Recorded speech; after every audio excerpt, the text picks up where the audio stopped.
Hello everybody, this is Tom Seidner, and I'm going to show you how I installed the Barricade roof rack from Extreme Terrain using the mounts that mount to the frame, but also with the original factory bumper. Now, when you buy this kit, it comes with two ways to hook it up. You can either use the frame attachment or you can use an attachment that actually bolts into the body of the Jeep. And I didn't want to drill holes in my Jeep, but I also wanted to keep the original factory bumper, and there are no good videos out there on how to do this, so I'm going to make this video that shows you how to add the attachment to the frame using the original bumper, and that's really all I'm going to show. There's some really good videos out on Extreme Terrain on how to do the rest of this install, so my video is just going to be centralized on installing this and cutting the original bumper to make it fit. So here we go. So the first thing you're going to do is remove your original factory bumper. Then you're going to get the bracket and you're going to attach it just loosely to the frame. Then get yourself a piece of cardboard like I have here, and you're going to set it up against your mount, and then you're going to mark either side of the bar coming up from your mount and the middle of your bar.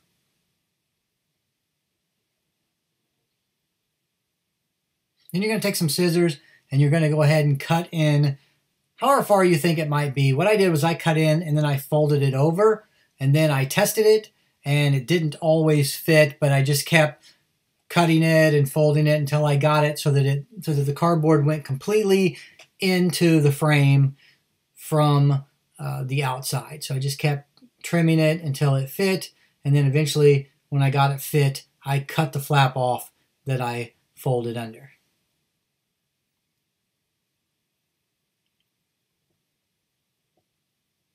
Once you have that done, then you're going to get yourself a marker and you're going to mark the fender flare here. This is going to allow you to know where the cardboard needs to go when you put the cardboard on with the bumper back in place.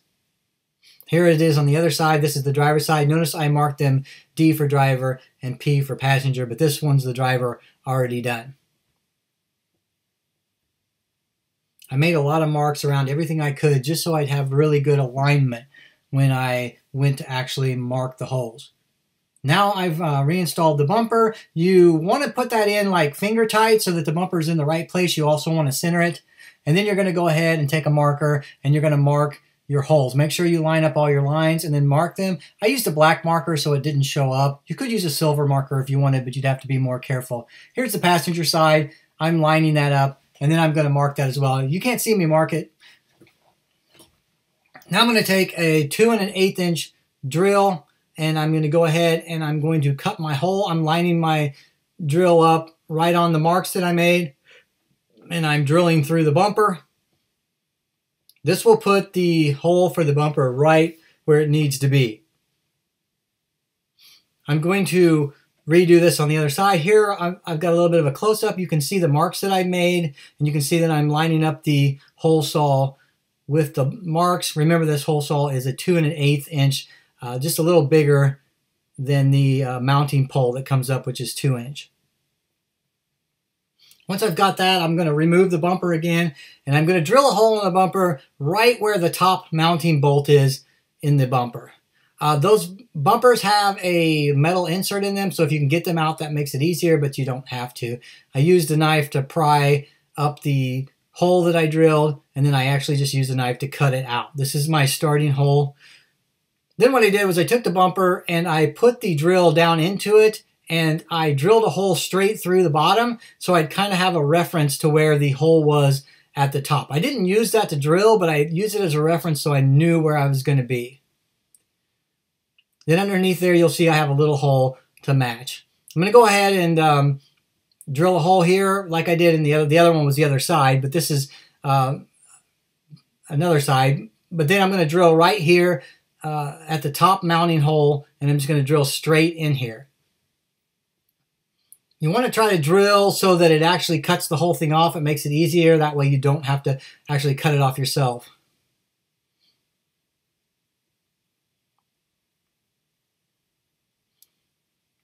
Once I have that hole drilled in there, now I'm going to go ahead and drill my hole in the bottom.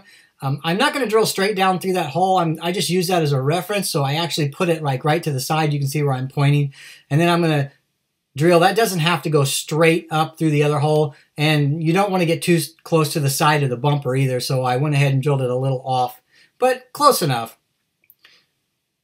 Once you have that hole there, you'll be able to see straight through and see out the other side.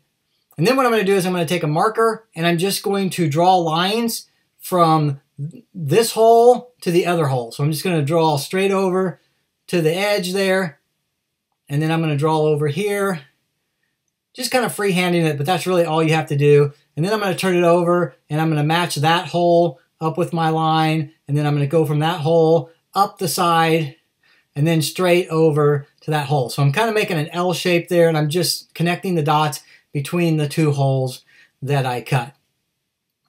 The next thing I'm going to do is I'm going to grab a saw, and I'm going to cut along those lines, and it's going to cut out a big L shape out of this. I'm not going to show me cutting the whole thing, but you kind of get the idea. This stuff is really easy to cut. I cut it with a metal cutting blade, and it just went right through it. And just kind of try to roughly follow your lines. You don't have to be too neat. This is never going to show. This is all underneath the bumper, and so nobody's going to see it. But the nice thing is, this is all going to be hidden, and your bar will be right up inside the bumper.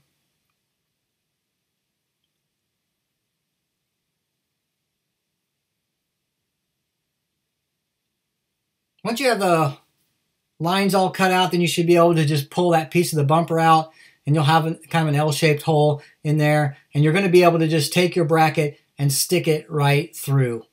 It should go right through and up the top hole, and it should be perfectly aligned to mount it right to your frame rail. Then you're going to have to get a friend to help you to put the bumper on, because one has to hold one side and one holds the other, but you're just going to put some bolts into these brackets. Don't tighten them down, just put them in lightly. And then you're going to go underneath. You're going to put your two bumper bolts back in, and you're going to loosely tighten up the bolts on your brackets. And I wouldn't tighten any of this up until you get your entire rack done, and then go back and tighten everything up. But this is what it'll look like from underneath. And this is what it looks like from the top. It gives you a really nice professional looking job. I think you'll really like it. If you guys have any questions, you can always leave comments below about how I did anything. And I hope this was helpful. I think it turned out really nice. And I'll see you guys in another video.